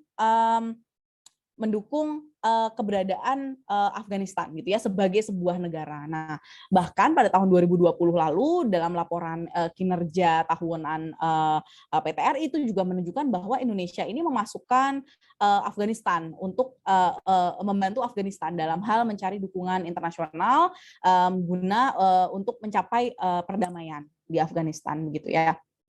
Jadi kalau kita lihat memang Indonesia ini memiliki hubungan yang baik gitu ya, sehingga di bidang ekonomi juga Indonesia bahkan mengadakan Afghanistan Trade Expo pada tahun 2017, despite the situation yang mungkin teman-teman sudah ketahui juga gitu ya. Dan juga ada pembangunan Islamic Center dan Masjid As-Salam. Jadi ini menunjukkan sebenarnya ada hubungan baik, diplomatik yang baik gitu ya antara Indonesia dan Afghanistan. Meskipun dalam kondisi konflik, negara yang dengan penuh konflik. Kalau kita lihat dari sini, berarti sebenarnya stance Indonesia seperti apa? Makanya kenapa slide saya khusus Indonesia itu ada 2 gitu ya. Karena untuk menunjukkan bahwa Indonesia ini punya menjalin kerjasama yang berdasarkan trust building begitu, sehingga Indonesia meskipun dengan kondisi Afghanistan seperti itu juga tetap memiliki diplomasi serta menjalankan diplomasi serta kerjasama yang baik dengan Afghanistan begitu ya. Nah, hal ini juga ditunjukkan dengan apa? Tadi saya mencantumkan gambar terkait dengan evakuasi masyarakat Indonesia di Afghanistan, itu juga bahkan dibantu oleh dengan koordinasi dengan Taliban begitu ya. Jadi kalau misalnya bahkan beberapa analis dan juga akademisi melihat bahwa sebenarnya justru karena kita tidak tahu saat ini garis politik Taliban ini akan kemana, meskipun mereka menyatakan bahwa mereka ini adalah neo-Taliban gitu ya, tapi mereka saat ini menghargai demokrasi, ingin menghargai gender equality gitu ya, tapi dengan adanya track record yang dimiliki oleh Taliban pada tahun 96 hingga tahun 2001, kita bisa melihat bahwa justru dengan kita melihat situasi yang dinamis ini, justru sebaiknya penting bagi Indonesia untuk tetap memiliki setidaknya perwakilan resmi begitu ya di Afghanistan jika situasi sudah memungkinkan tentunya ya, karena secara dengan adanya perwakilan resmi begitu, maka pemerintah bisa secara efektif mengawasi kemungkinan misalnya adanya warga Indonesia yang masuk ke Afghanistan, atau bahkan warga Indonesia yang bergabung dengan bergabung dengan pelatihan militer yang ada di Afghanistan gitu ya, dan juga apapun dinamika yang terkait dengan terorisme yang muncul di Afghanistan di bawah Taliban saat ini, itu bisa diantisipasi oleh Indonesia gitu ya. Itu terkait dengan Indonesia. Mungkin bisa next.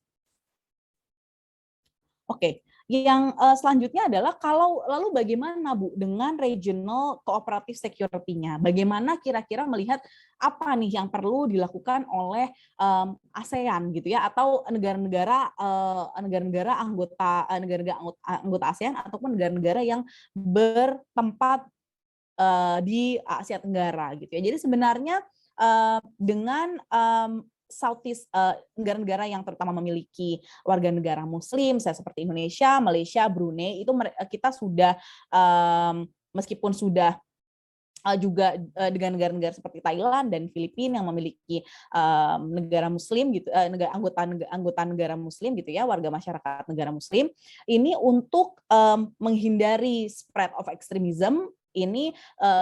Pada awal bulan September ini gitu ya, di Kementerian Luar Negeri Kementerian Luar Negerinya Indonesia, Malaysia dan Brunei serta beberapa serta perwakilan dari Thailand dan Filipina ini sudah berdiskusi bersama gitu ya, dan menyatakan bahwa mereka membutuhkan importance of a collective and comprehensive approach gitu to address terrorism and violent extremism. Terutama teman-teman tentu tadi juga sudah melihat di penjelasan sebelumnya bahwa ada tarik-menarik gitu ya antara anggota-anggota SCO ya, Shanghai Cooperation Organization yang di-lead by China, juga bahkan kita tahu bahwa saat ini ada fakta pertahanan baru yaitu AUKUS, aliansi baru gitu ya, yang tentu saja keduanya ini berdekatan secara geografis dengan Indonesia dan negara-negara Asia Tenggara, sehingga hal ini membutuhkan kerjasama yang baik. Apakah kita bergabung dengan salah satu aliansi tersebut gitu ya, atau kita justru meng-create sebuah regional cooperative security framework yang isinya adalah negara-negara Asia Tenggara, seperti itu. Oke, mungkin itu sedikit dari saya, Mas Agung. Terima kasih banyak atas waktu yang diberikan. Mohon maaf saya tadi mungkin lewat waktunya 15 menit. Nggak apa-apa, Mbak. Oke, saya buka pertanyaan jika ada yang ingin bertanya, silakan. Oke, sebelumnya kita ngucapin terima kasih dulu kepada Mbak Cempaka dengan paparan yang luar biasa. Sekarang saya pribadi tercerahkan terkait bagaimana sih akhirnya gitu ketika US berangkat hengkang dari Afghanistan dan gimana sih impact-nya khususnya untuk kawasan Asia Tenggara dan negara-negara di Asia Tenggara. Nah, kita ada beberapa partisipan yang telah mengajukan pertanyaan. Yang pertama itu mungkin kita jawab satu-satu dulu aja ya, Mbak ya. Yang pertama itu ada Rio dari jurusan Hubungan Internasional, sepertinya dari HI Andalas. Pertanyaannya, negara-negara mana di Asia Tenggara yang rawan dengan pengaruh kebangkitan terorisme di dunia, terutama dari Timur Tengah, dan apa alasan pengaruh itu menjadi kuat terhadap negara-negara Asia Tenggara tersebut? Terima kasih. Mungkin bisa dijawab dulu, Mbak. Langsung dijawab ya, Mas Agung. Langsung aja. Oke. Jadi kalau misalnya dilihat negara-negara mana di Asia Tenggara yang rawan dengan pengaruh kebangkitan terorisme, itu tadi termasuk dengan negara-negara yang tadi sudah saya jelaskan di penjelasan ya, negara-negara seperti Myanmar gitu, terutama Filipina ya, tadi saya juga sudah menceritakan bahwa ada kejadian di 2017 di mana bahkan ISIS itu membangun atau menyatakan bahwa Filipina itu menjadi cabang gitu ya, atau ibu kota bagi ISIS di Asia Tenggara gitu. Jadi di Filipina mungkin salah satu negara yang juga rawan gitu ya dengan pengaruh kebangkitan terorisme.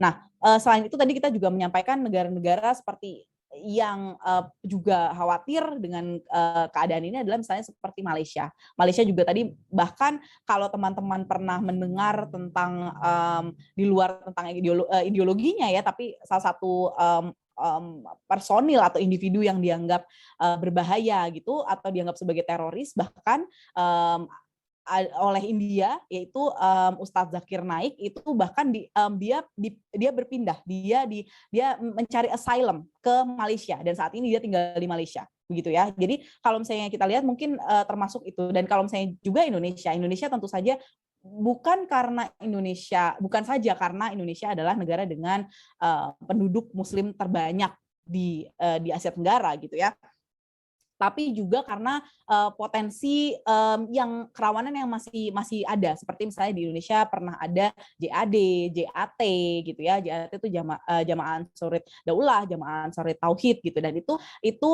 melalui gerakan-gerakan teroris lainnya yang juga bahaya gitu ya, yang rawan gitu untuk bangkit kembali dengan tadi kalau misalnya kita kembalikan ke awal yang disampaikan oleh Bang Yusran bahwa Bang Yusran menyampaikan bahwa yang berbahaya ini dorongan ideologinya gitu ya, dorongan ideologisnya gitu ya, semangat bahwa untuk melakukan hal yang sama gitu ya. Jadi ini yang cukup berbahaya kalau Mas Rio menanyakan apa pengaruh hal yang dapat mempengaruhi sehingga kuat gitu ya pengaruhnya terhadap negara-negara di Asia Tenggara tersebut. Oke, terima kasih banyak Mbak penjelasannya. Mungkin Mas Rio bisa memahami dengan baik. Mungkin semoga. Okay.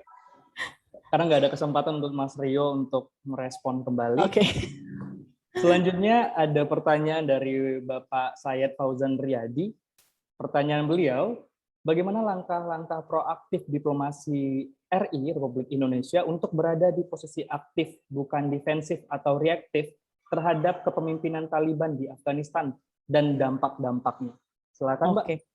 Oke, selamat sore. Ini abang saya, ini Bang Sayed ya. Ini beliau ada dosen di dosen HI juga gitu ya. Selamat sore Bang. Terima kasih atas pertanyaannya. Jadi kalau menanyakan tentang bagaimana langkah proaktif diplomasi RI, tadi kita sudah menjelaskan ya bahwa sebenarnya pun ketika Taliban memimpin di tahun 96, waktu itu juga diadakan evakuasi ya dari KBRI dari perwakilan yang ada di Afghanistan begitu. Tetapi memang Indonesia ketika berhadapan dengan Afghanistan itu memang selalu berusaha untuk menjadi aktor yang mencari jalan damai begitu Bang. Nah, untuk berada di posisi aktif saat ini memang kembali kalau izinkan saya untuk kembalikan ke isu tadi bahwa saat ini Indonesia berada di dua kekuatan pertahanan, kekuatan pertahanan besar, bahkan saya bilangnya bukan, kalau memang AUKUS kan memang sifatnya fakta pertahanan, tapi SCO bukan fakta pertahanan ya.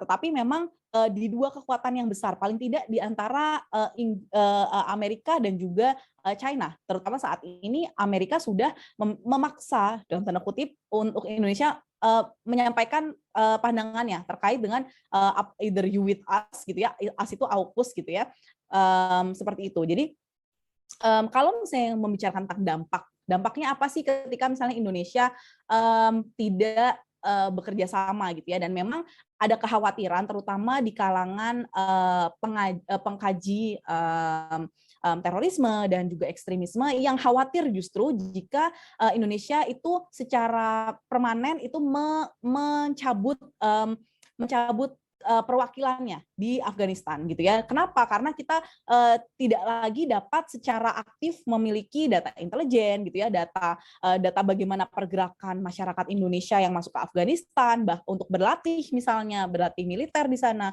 atau bahkan bagaimana pengaruh tokoh-tokoh Afghanistan yang mungkin masuk ke Indonesia misalnya, seperti itu. Jadi memang untuk saat ini jika dilihat dari dampak terkait dengan penyebaran ideologi ekstremis, memang sebenarnya lebih baik untuk Indonesia jika sudah memungkinkan itu membuka kembali perwakilannya di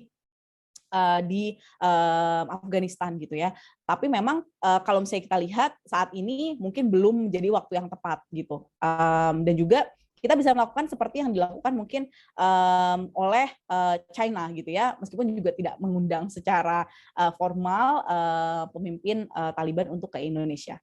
Seperti itu, Mas Agung ya, jawaban saya untuk Bang Sayed. Oke, terima kasih Mbak atas jawabannya. Mungkin nanti bisa dilanjutkan diskusinya dengan Pak Sayed langsung secara personal jika ada pendapat yang masih kurang puas. Ada perbedaan pendapat ya, Mas? Iya, mana tahu nanti ada. Oke, kita lanjutkan pertanyaan ketiga, Mbak, dari Mas Jamaluddin Syakirin dari HI Hubungan Internasional UNAIR. Nah, pertanyaan beliau, izin bertanya, menurut Ibu Cempaka, untuk istilah yang lebih sederhana, Taliban yang sekarang lebih mendekati sebagai ISIS 2.0 atau ISIS cabang Afghanistan, atau justru berseberangan dengan ISIS? Terima kasih. Oke, sebenarnya kalau teman-teman melihat secara ideologis ya, Taliban dengan ISIS itu berseberangan. Taliban lebih dekat secara ideologis dengan Al-Qaeda. Jadi kalau dibilang sebagai ISIS 2.0 itu tidak ya. Jadi memang kenapa akhirnya juga tadi kita membahas gitu ya, ada bombings yang terjadi tanggal 26 Agustus, ada bombings yang terjadi untuk menghentikan bombing yang akan dilakukan oleh ISIS-K di Kabul gitu ya. Sebenarnya dilaksanakan adalah karena memang dari Taliban sendiri itu tidak sepaham dengan ISIS gitu ya. Salah satunya kalau misalnya di cabang Afghanistan itu ada ISIS-K ya, yang merupakan yang dilatih di Pakistan gitu ya, ISIS yang dilatih di Pakistan. Jadi kalau misalnya kita dilihat apakah memang dianggap sebagai ISIS 2.0, menurut saya tidak begitu ya. Tapi memang kalau berseberangan dengan ISIS ya, kalau misalnya dianggap berseberangan, mungkin secara ideologis dia memang Taliban berseberangan dengan ISIS-K. Begitu, Mas Agung. Semoga menjawab ya. Ya, semoga menjawab ya Pak Jamaluddin. Nanti kalau enggak bisa email beliau langsung, karena tadi kita udah cantum email Mbak Cempaka. Nah, oke. Ini ada pertanyaan lagi dari Mas Rio. Oke. Oke, kita masih ada 6 menit lagi. Silakan. Pertanyaannya, apakah semua yang berhubungan dengan Islam bisa dikatakan berpengaruh langsung dengan pengaruh kemenangan Taliban? Seperti Malaysia menerapkan Sharia law, sehingga itu bisa dikatakan akan menyebabkan potensi radikal. Padahal karakter negara Asia Tenggara dengan Timur Tengah kan jauh berbeda. Bukannya Aceh juga sudah sejak lama menerapkan Syariah law, tapi kita tidak pernah mendengar orang Aceh jadi radikal dan jadi terorisme. Jika salah, tolong dikoreksi. Terima kasih, Pak. Silakan dijawab. Oke, Mas Agung, pertama saya disclaimer dulu, ini saya mungkin kalau minta dikoreksi nanti dikoreksi sama Bang Yusra ya, karena yang dosennya Bang Yusra. Kalau saya bagian memberikan insight aja ya. Jadi kalau tadi pertanyaannya apakah semua yang berhubungan dengan Islam bisa dikatakan berpengaruh langsung dengan pengaruh kemenangan Taliban, tentu tidak ya, karena seperti yang kita tahu kalau tadi ISIS-K dengan Taliban saja itu sama-sama menyatakan sebagai negara sebagai entitas Islam gitu ya, mewakili ideologi Islam. Tapi kan dua-duanya itu memiliki ideologi yang berbeda gitu ya. Jadi kalau misalnya dikatakan berpengaruh langsung tentu tidak ya. Bahkan tadi ISIS-K saja itu juga dia saling berseberangan dengan Taliban gitu ya. Nah, kalau seperti Malaysia menerapkan Syariah law sehingga bisa dikatakan menyebabkan potensi radikal. Oke. Sebenarnya begini, kalau menerapkan Syariah law itu bukan berarti juga langsung merupakan bentuk radikalisme gitu ya, tetapi memang kalau yang terjadi di Malaysia itu memang beberapa pendapat, misalnya tadi yang saya sampaikan ya, salah satu orang yang dianggap sebagai teroris gitu ya, pemikiran radikal, bukan teroris, radikal dan ekstrim gitu ya di India itu mencari asylum atau perlindungan gitu ya, dan dia berpindah ke Malaysia begitu. Nah, hal yang sama ditakutkan meskipun lagi saya punya sedikit pandangan gitu ya, bahwa one man's hero is another man's enemy gitu ya. Jadi bisa jadi pahlawan di suatu kaum gitu ya bisa jadi menjadi musuh di kaum lain gitu. Nah, kalau misalnya itu dianggap sebagai potensi radikal, tentu potensi yang besar gitu ya, karena memang di India menyatakan bahwa orang tersebut adalah sebagai salah satu aktor yang ekstrim begitu, tapi buktinya Malaysia tetap mewadahi orang tersebut gitu ya. Jadi kalau misalnya itu dianggap potensi, tentu bisa itu potensial gitu ya. Lalu pertanyaan selanjutnya tadi ada pertanyaan, padahal karakter Asia Tenggara dengan Timur Tengah kan jauh berbeda, betul. Bukannya Aceh juga sudah lama menerapkan Syariah law, tapi tidak pernah mendengar orang Aceh jadi radikal. Oke. Memang kalau misalnya kita dengar, kita kembalikan gitu ya tentang Syariah law, sebenarnya bukan Syariah law. Kita kembalikan ke bagaimana negara atau wilayah menerapkan Syariah law, apakah langsung tiba-tiba jadi radikal? Tentu tidak ya. Tapi memang itu kan harus ada kita lihat lagi gitu, apakah dampak yang ditemukan secara politik. Kalau tadi kita Malaysia, kita lihat bahwa Malaysia ini berusaha untuk menjadikan atau menarik tokoh tersebut sebagai menjadi penerima asylum dari negaranya. Gitu. Nah, itu sebenarnya yang mungkin menyebabkan adanya potensi-potensi lain gitu ya, karena misalnya memang kalau di sebuah negara seperti Asia Tenggara, negara-negara di Asia Tenggara tentu memiliki culture yang berbeda. Dan kalau kita kembalikan lagi kenapa Afghanistan terjadi konflik aja, tentu saja kan negara orang-orang di negara Afghanistan kan sama, mereka hampir sama gitu ya, itu menganut agama Islam, tapi itu saja mereka berkonflik gitu ya, apalagi yang wilayahnya berbeda jauh dan budayanya tentu berbeda gitu ya, jadi tidak serta-merta, tapi kalau dianggap potensial tentu potensial begitu. Mas Agung, jawaban dari saya. Oke, siap, terima kasih banyak Mbak atas jawaban-jawabannya, dan sepertinya tidak ada lagi pertanyaan. Sudah, terima kasih itu dari Mas Rio, Pak Jamal, dan Bang Sayed ya. 3 partisipan yang bertanya udah mengucapkan terima kasih, dan saya wakili langsung terima kasih Mbak. Tapi mungkin untuk menutup, saya coba ambil sedikit kesimpulan. Yang pertama itu, di sini kita mencoba untuk membahas tentang bagaimana akhirnya ketika US hengkang dari Afghanistan dan mungkin balik lagi ke negaranya mereka, itu ternyata memicu beberapa konsekuensi, terutama untuk kawasan Asia Tenggara. Mungkin nggak spesifik di Asia Tenggara saja, global juga menerima dampak tersebut gitu. Tapi jika kita melihat spesifik jika Asia Tenggara, ada beberapa tadi yang dibilang sama Mbak Cempaka. Yang pertama itu ada kemungkinannya new wave of terrorism. Yang kedua itu ada terrorism spillover effect ke Asia Tenggaranya. Kemudian narkoterrorism, ya itu jadi musuh kita sampai sekarang juga. Kemudian ada hadirnya AUKUS Alliance dan ada CEO Alliance juga sebagai salah satu bentuk konsekuensi dengan hengkangnya US tadi, kemudian Taliban menduduki Afghanistan. Dan satu quote yang saya juga sering pegang bahwasanya ini mungkin lebih kayak apa istilahnya ya? Bukan konservatif, konstruktivism. Bahwasanya kadang satu hero di satu kelompok itu bisa jadi enemy di kelompok lain, bisa jadi penjahat di kelompok lain, dan itu sebaliknya. Dan itu juga berlaku karena kita melihat di media bagaimana masyarakat melihat Taliban juga beragam. Ada yang mengatakan Taliban adalah terorisme, ada Taliban mengatakan hero, ya itu balik lagi, itu tergantung perspektif. Tapi kayak selaku scholar HI terutama khususnya, ya kita mencoba melihat permasalahan ini secara objektif melalui rangkaian-rangkaian konsep-konsep riset di sini tentunya. Nah, mungkin itu saja yang dapat saya simpulkan di hari ini. Saya ucapkan terima kasih banyak kepada Mbak Cempaka telah memberikan kita banyak sekali nih pengetahuan-pengetahuan yang saya pribadi saya belum tahu dan sekarang tercerahkan sekali. Dan untuk itu saya kembalikan kembali ke MC. Kepada MC saya persilakan kembali mengambil waktu dan tempatnya.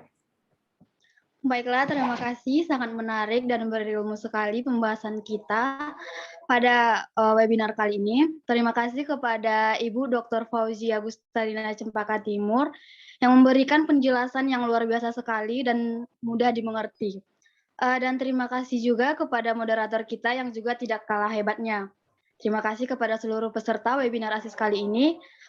Tapi sebelum mengakhiri perjumpaan kita kali ini, alangkah baiknya kita mengadakan sesi foto bersama dulu untuk dokumentasi dan kenang-kenangan untuk kita bersama. Di sini saya akan mengambil foto buat dokumentasi kita. Tapi sebelumnya saya meminta kepada semuanya untuk on cam terlebih dahulu.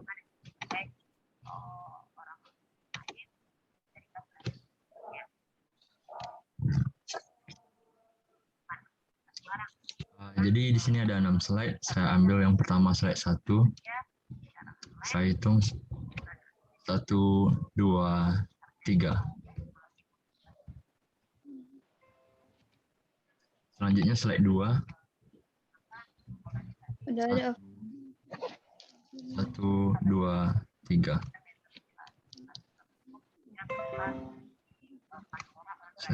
Lanjut slide 3.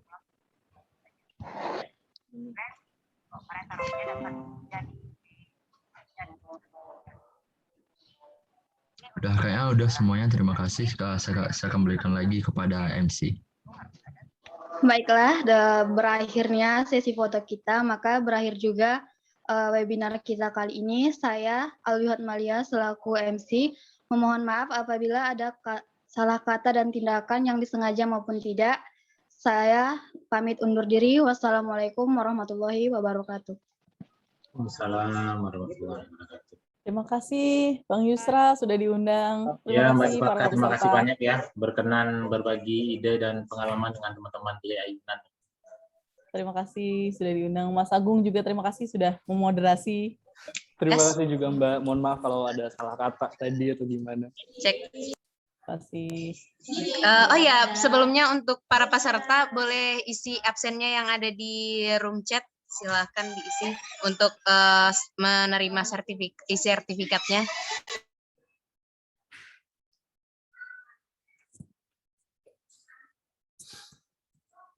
Ada agenda lagi nih Bang, habis ini Bang. Gimana Reza Santika, masih ada agenda lagi?